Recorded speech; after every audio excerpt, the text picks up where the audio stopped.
Breaking news చూస్తున్నాం. Sharmila bail petition పై వాదనలు ముగిశాయి. షర్మిల తరఫు న్యాయవాది కోర్టులో వాదనలు వినిపించారు. షర్మిలను అక్రమంగా అరెస్టు చేశారని, పోలీసులు ఏకపక్షంగా వ్యవహరిస్తున్నారని కోర్టుకు తెలిపారు.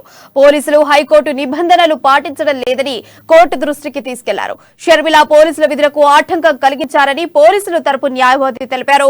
షర్మిలపై పలు పిఎస్లలో కేసులు ఉన్నాయని, ఈ కేసులో మరికొందరిని ప్రశ్నించాల్సి ఉందని చెప్పారు. ఇరు వర్గాల వాదనలు విన్న కోర్టు తీర్పు మధ్యాహ్నానికి వాయిదా వేసింది.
బ్రేకింగ్ న్యూస్ చూస్తున్నాం. షర్మిల బెయిల్ పిటిషన్ పై వాదనలు ముగిశాయి. షర్మిల తరఫు న్యాయవాది కోర్టులో వాదనలు వినిపించారు.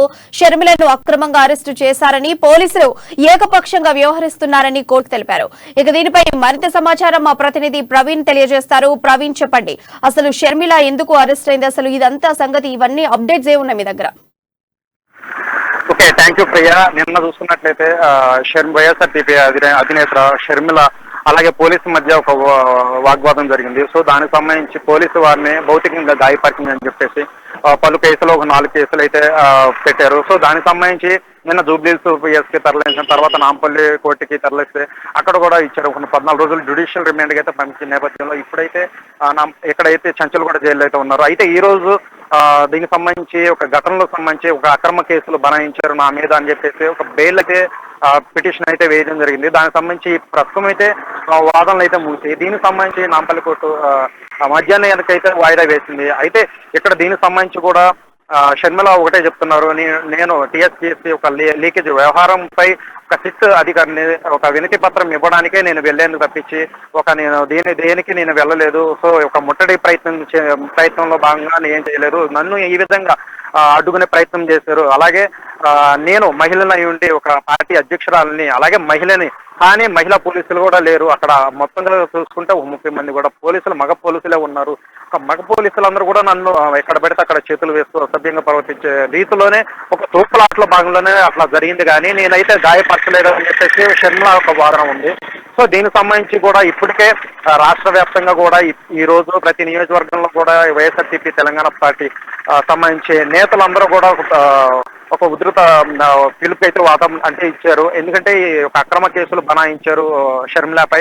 సో ప్రతిది కూడా నిరుద్యోగుల తరఫున పోరాటం చేస్తుంటే ఈ యొక్క ప్రభుత్వం కక్ష సాధింపు చర్యల్లో భాగంగా ఈ విధంగా వ్యవహరిస్తాం ఎటువంటి ఇది కరెక్ట్ కాదు అని చెప్పేసి దానికి సంబంధించి ఇప్పుడుగా నియోజకవర్గాల స్థాయిలో కూడా మొత్తంగా చూసుకుంటే ఒక దీక్షలు అయితే చేపట్టారు, ఒక మౌన పోరాటాలు అయితే చేపట్టారు. అలాగే అంబేద్కర్ గారికి వినతి పత్రం లాంటివి అందించడం, సో ఇలాంటివి ప్రభుత్వ దిష్టి బొమ్మలు దగ్ధం చేయడం ఇప్పటికే ఉధృత రాష్ట్రంలో మొత్తం కూడా నడుస్తుంది. సో దీనికి సంబంధించి కార్యాచరణలో బెయిల్ పిటిషన్ భాగంగా ఈ రోజు వాదనలు అయితే ముగిసాయి. మధ్యాహ్నానికైతే దీనికి సంబంధించి మధ్యాహ్నానికి అయితే జరిగింది. సో దీనికి సంబంధించి ఇక్కడ నేతలు కూడా చెప్తున్న మాట కూడా ఏంటంటే ఎట్టి పరిస్థితుల్లో కూడా న్యాయ పోరాటం మేము చేస్తాం, ఎందుకంటే వీళ్ళు అక్రమ కేసులు బనాయించారు, వీళ్ళు ఉద్దేశపూర్వకంగానే వ్యవహరిస్తున్నారు.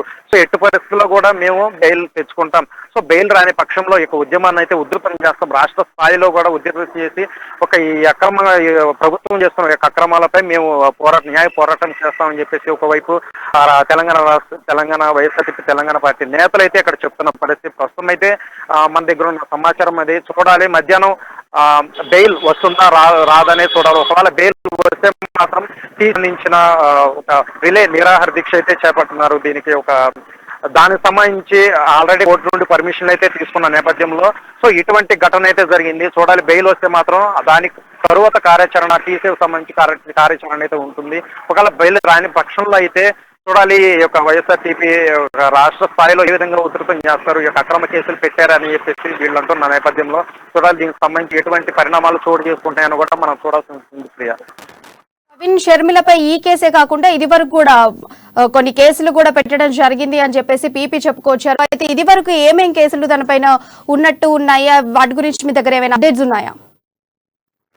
Right, okay Priya. ప్రస్తుతం అయితే ఇప్పుడు వరకే ప్రతిసారి కూడా ఒక నిరుద్యోగుల పక్షాన న్యాయ పోరాటం చేస్తూ వస్తున్నాము. సో ఏకైక రాష్ట్రంలో ఉన్న నిరుద్యోగుల పక్షాన ఏకైకంగా పోరాటం చేసిన ఒక షర్మిల అలాగే వైఎస్ఆర్టీపీ పార్టీని అని చెప్పేసి చెప్తున్న నేపథ్యంలో ఇంత గతంలో కూడా చూసుకున్నట్లయితే ఇలాంటి కేసులు అంటే హౌస్ అరెస్ట్ లాంటివి చేయడం అంటే ఎటువంటి కారణాలు లేకుండా కూడా ఇలాంటి అక్రమ కేసులు బనాయిస్తూ వస్తున్నారు. దీనికి సంబంధించి ఇప్పుడైతే పోలీసుల్లో విధుల్లో ఉన్న పోలీసుల్ని ఈ విధంగా ప్రవర్తించడం, భౌతిక గాయపరచడం లాంటివి అయితే ఇప్పుడైతే కేసులు ఉన్నాయి. సో గతంలో చూసుకున్నట్లయితే హౌస్ అరెస్ట్ లాంటివి చేయడం, ప్రతి గొంతెత్తు మాట్లాడుతుంటే ప్రజల పక్షాన అలాగే నిరుద్యోగుల పక్షాన ప్రతి విషయంలో కూడా గొంతెత్తు మాట్లాడుతుంటే ఆ గొంతుని నొక్కివేసే ప్రయత్నంలోనే యొక్క రాష్ట్ర ప్రభుత్వం అలాగే పోలీస్ డిపార్ట్మెంట్ వ్యవహరిస్తూ వస్తుంది. సో గతంలో కూడా ఇలాంటి కేసులు అయితే పెట్టిన దాఖలాలు ఉన్నాయి. దీనికి సంబంధించి ఇప్పుడైతే మాత్రం పోలీసులపై దాడి చేసిన నేపథ్యంలో అయితే ఇప్పుడైతే కేసులు పెట్టేస్తారు. దానికి సంబంధించి అయితే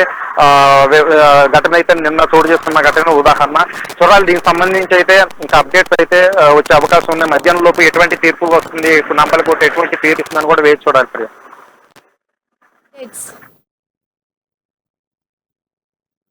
థ్యాంక్ యూ ప్రవీణ్.